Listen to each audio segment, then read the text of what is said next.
On May 2nd, 2014, Billy Booth of UFOabout.com related a strange incident from Wisconsin in which a man claims he encountered strange beings outside of his home.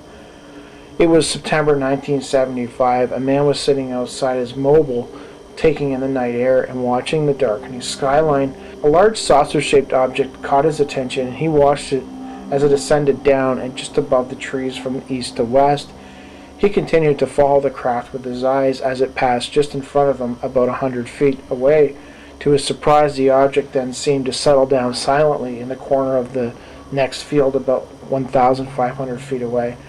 Not sure what it was and curious, the man simply walked over to where he saw it land. It was a clear, cool, moonlit night, and he knew the land well enough that he didn't need a flashlight. The craft was very brightly lit at its base, and the light shone from beneath it at the far southeast corner of the field, and the farmer could easily see it. He continued on towards the object until he got to about 20 feet away from it. That's when he noticed an individual in the light from the bottom of the craft, standing directly before him. The human-like figure appeared to have on a form-fitting white suit.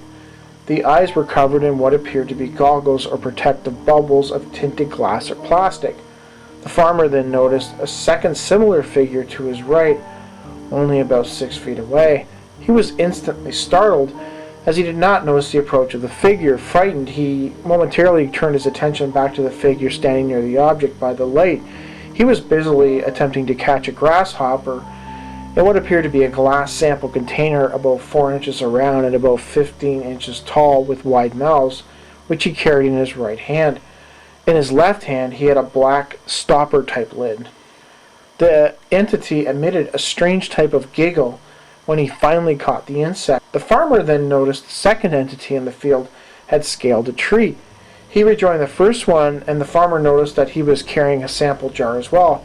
Inside it, the witness could clearly see that it contained a sprig from an oak tree with leaves and acorns attached. The farmer estimated that both of these beings were about 5 feet tall and slender. Unsure of what was going on, the farmer grew even more tense when he heard the sound of someone walking through the field of drying corn just to the south and behind him. It was a slow, steady type of walking sound, which someone would make walking on a field of dry grass.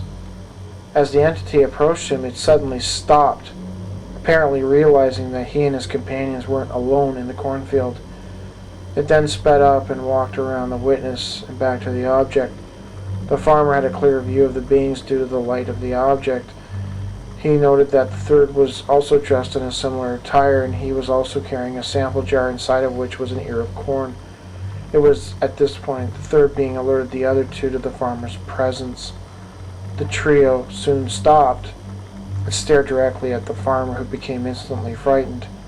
Trembling with fear, the farmer waved his hand, feigned a smile, and slowly began to back up. Far enough away he turned and quickly retreated back to his home. He did not see the object depart. He claimed that there was a third one had started walking towards him in the field, and he could hear it walking, and it eventually walked around him. It must have been alerted to him, his presence, because he said that this being walked around him and made his way to the craft where the other two were standing, and he also had a sample jar. That inside of his jar was a ear of corn. At that point, when he got back to the craft, he alerted the other two to the farmer's presence, and all three of them turned and stared at him. You want to talk about outright terror. He claimed that he became frightened at that point, and he slowly backed up, and he kind of made a gesture to them. And then he took off. He turned around and kept walking, and walked back to his house, walked inside, and then shut the door. And he was too afraid to look out, fearing that these things might be following him, or they might come after him and try to abduct him. He just made his way back to his house, walked in his house, shut the door, locked it, and didn't check back to see if anything had followed him. And when he did eventually work up the nerve to look out, the craft was gone, and that was pretty much it.